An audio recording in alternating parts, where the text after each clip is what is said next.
अल्हम्दुलिल्लाह एक एमपी चुनकर आने के बाद उसकी टूटी पूरी महाराष्ट्र के अंदर बोलती है।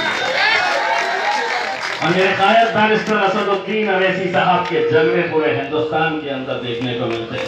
उस शख्स ने अगर हमारे नौजवानों को अगर कुछ सिखाया है तो कितनी भी आफतें आ जाए, कितनी भी परेशानी आ जाए, कितने भी जुल्म तुम सह लो, लेकिन इस मुल्क में अगर हम जिएंगे तो सर ऊंचा करके और सीना चौड़ा करके जिएंगे।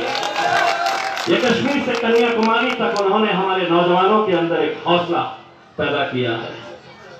लोग कहते हैं कि साहब आप जब जाते हैं तो आपकी वजह से भारतीय जनता पार्टी जीत जाती है, आपकी वजह से किसी को फायदा हो जाता है, किसी को नुकसान।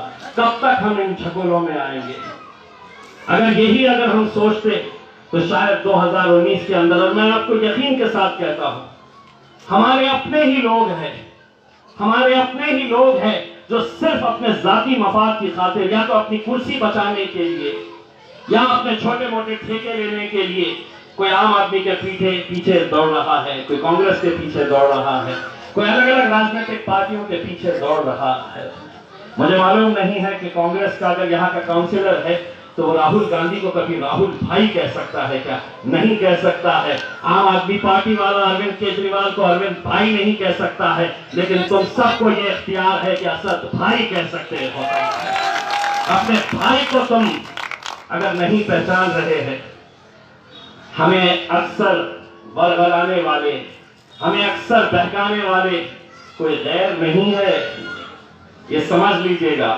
बात कड़वी है, आपको पसंद नहीं आएगी, लेकिन इस मुल्क से अगर मुसलमानों की सियासत खत्म हुई है तो इसके लिए कोई गैर जिम्मेदार नहीं है। मुसलमानों को हमेशा मुसलमानों ने हराया है। वो मुसलमान जो अलग अलग राजनीतिक पार्टियों के अंदर जाकर उनकी गुलामी करना चाहते हैं। क्या कभी आपने दिल्ली जैसे इलाके के अंदर आपने दंगे देखे हैं? आपको याद होगा आज भी दिल्ली की जेलों के अंदर कितने नौजवान बच्चे जेलों के अंदर कैद हैं, लेकिन किसको क्या लेना देना? आप सोच रहे होंगे कि मुझे क्या लेना देना, मेरा ना बेटा है, ना भाई है, ना मेरा रिश्तेदार है, वो गया होगा। लेकिन एक बात समझ लीजिएगा, आज उसकी बारी आई है, कल हो सकता है तुम्हारी भी बारी आ सकती है।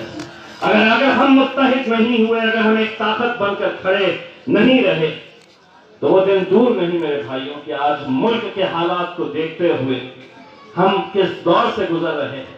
अगर हम अब भी नहीं समझे, अगर अब भी नहीं समझे, अब भी अगर पटते रहे, बिखरते रहे, लोग समझते हैं कि ये कौम को बांटना बिखरना बहुत आसान बात है, इन्हें खरीदना भी बहुत आसान बात है। इलेक्शन के वक्त मुझे मालूम है कि जो बड़ी बड़ी पार्टियां हैं, बड़े बड़े पैसे लेकर आते हैं और उनका काम यही होता है कि ये जितनी भी कौम है इसको बांटने का काम करो, पैसा फेंको, अपन सत्ते में जाकर बैठो। इतने सालों से हम क्या कर रहे? हम बारातियों का काम कर रहे हैं। घोड़ा उनका होता है, दूल्हे वो बनते हैं और हम जाकर नाचने का काम करते हैं। अब मजलिस आई है, घोड़ी हमारी रहेगी, दूल्हे हम बनेंगे और नाचने के लिए तुम्हें बुलाएंगे इंशाअल्लाह। बहुत हो गया है, बहुत हो गया है।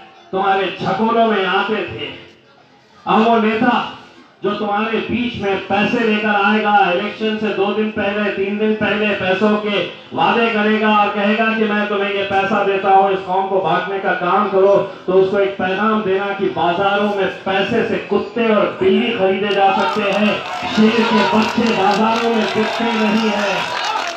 और अल्हम्दुलिल्लाह मुझे मालूम है कि इलाकों के अंदर वो शेर मौजूद है जो 4 तारीख के दिन अपने जलवे दिखाएंगे। मुझे पूरा यकीन है कि आप लोग मजलिस इत्तेहादुल मुस्लिमीन का इस बार दामन थामेंगे। हम यहाँ पर जो कोशिश कर रहे हैं, मैं क्या हासिल करने वाला हूँ, मुझे क्या मिलने वाला है? बैरिस्टर असदुद्दीन अवैसी साहब पिछले न जाने कितने दिनों से वो गुजरात की गली गलियों के अंदर घूम रहे हैं। वो गुजरात के मोहल्लों के अंदर हमारी अपनी क़यादत को खड़े करने के लिए असदुद्दीन अवैसी साहब यहाँ पर आपके बीच में नेता नहीं बनना चाहते, हम तो आप में से किसी को नेता बनाना चाहते हैं। हम आपके अंदर एक नई क़यादत खड़ी करना चाहते हैं, एक ईमानदार क़यादत जो कौम के लिए हमेशा खड़ी रहे।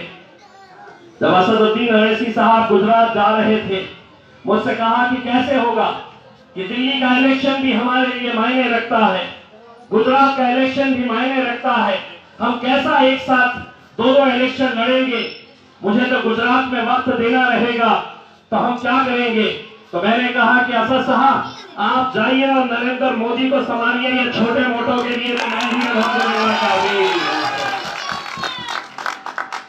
ये जो छोटे रिचार्ज है ये कांग्रेस वाले हैं, इनके लिए तो अल्हम्दुलिल्लाह हम ही काफी है, क्योंकि हमने देखा है कि कांग्रेस महाराष्ट्र के अंदर 48 सीटें लड़ी थी लोकसभा की 2019 के अंदर। कितनी सीटें जीती थी 48 में से?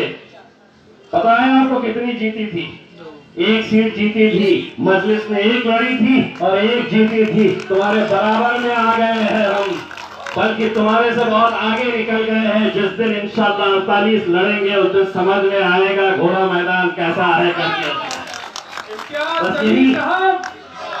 यही आप लोगों से इल्तिजा करना चाह रहा हूं मेरे भाई। इस मुल्क जिस दौर से गुजर रहा है, अगर हम मुत्तहिद नहीं हुए, हम अपनी क़यादत नहीं खड़े करें, तो आज भारतीय जनता पार्टी क्या, कांग्रेस क्या, आम आदमी पार्टी क्या, सबने अपना अपना रंग दिखाना शुरू कर दिया है।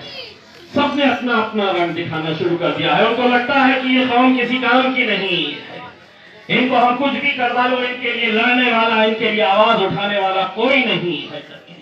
लेकिन हम एक बात इस सरजमीन से नरेंद्र मोदी साहब को कहना चाहते हैं, और आप भी मेरा साथ देना।